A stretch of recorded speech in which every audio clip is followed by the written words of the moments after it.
Hello guys, mini vlog with me. This is Bless. So first time din ako mag mini vlog with a voiceover.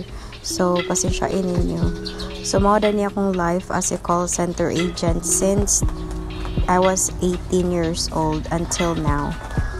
So go work from home or day ko kay buntit man ang person, dili maka-work on site. And wala pa gani lunch time or lunch break, gigo to man ang buntit day mo nang panpan lang sa ta, cheese whiz, palaman. And then kung naay customer, ipakilid lang na nimo ang pan para dili halata nga kaon ka. Inana urgent ng technique para pawala sa kagutom. Ako ra bang inani nga go work from home niya magsigig kaon niya every time na ay customer ipadaplin na dyan na sa baba ang pagkaon para lang dili lang dyan mahalata sa customer nga gakaon dahi ka. So mao to siya. So legit dalim gutomon guys, may ta jud paagi nga makakaon.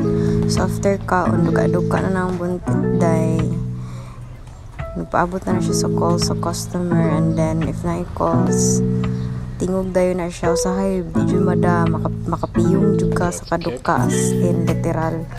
Labi na buntis mo jud ka nya gaduty ka, so syempre duka jud kaayo.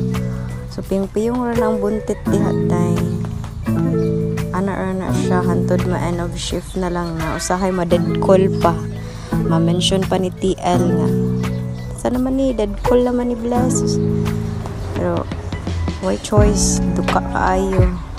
May lagdi masakpan usahay ni TL ma-dead call para di ma-mention kay wow kayo ma-mention sa GC nga sig ka dead call nya mo na lang last na lang nga dead call ha, log out for today na jud ka na patay.